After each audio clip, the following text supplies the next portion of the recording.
This is Dr. Mark Hitchcock, and we thank you for joining us for another episode of Marking the Times. Just appreciate you all so much tuning in, watching every week. And again, you can continue to send us questions that you have about Bible prophecy or maybe other areas of Scripture. And I want to just bring some weekly updates is what the purpose of this is about the times in which we live. And there are a lot of things happening in the world today, but something that was announced about a week or two ago that I think was not really publicized much that I heard about is the fact that Jordan, which is the nation just to the east of Israel, has nixed part of the peace treaty that they made with Israel back in 1994. Now, to kind of give you a little background on this, there's only two Arab nations that have any kind of peace treaty with Israel and that even have acknowledged the right of Israel to exist. The first one was Egypt back in 1979 when Anwar Sadat, the leader of Egypt, and Menachem Begin, the leader of Israel, the prime minister, signed a peace treaty.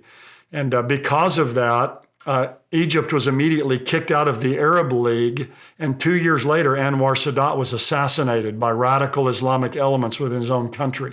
So he paid a very high price for that.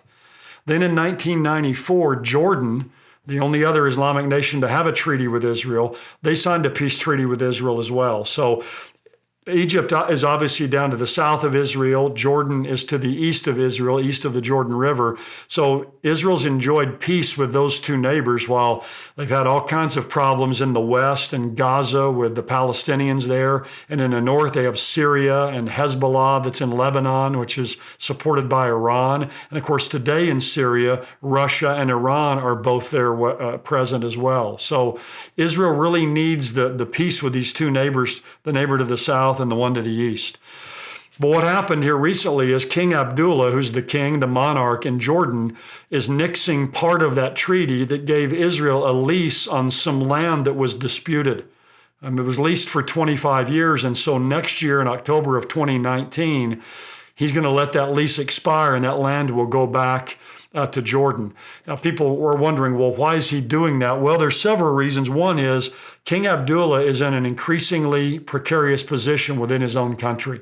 They've had a large influx of Syrian refugees from Iraq.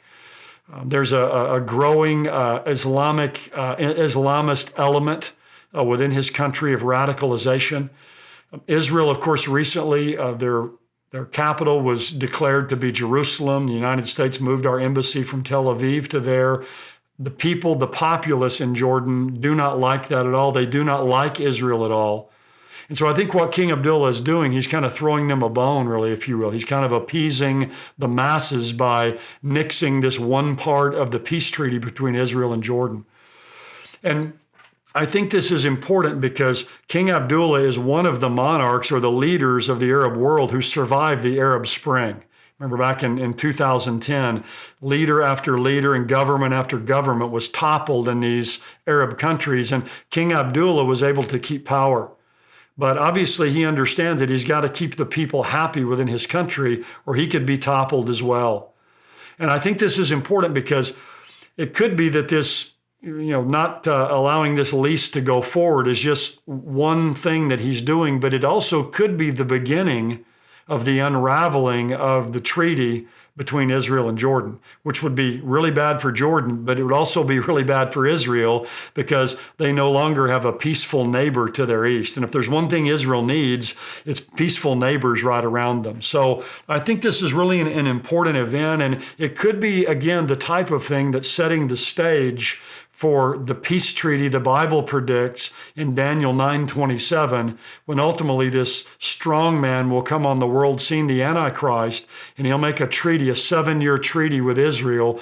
Seems as if it's a treaty that in some way guarantees Israel's peace. So if this treaty were to begin to unravel at some point in time because of pressure on King Abdullah, we could see the need for a comprehensive peace treaty ratcheted up even more. So we need to continue to pray for the people of Israel. They've got all kinds of problems on the north and on the west at this time. The last thing they need is to have this peace treaty with Jordan begin to come apart. Well, I hope that'll help you understand a little bit about the times in which we live. Next time we'll have another update, maybe answer some questions you have about Bible prophecy. God bless you for this coming week, and thank you for joining us.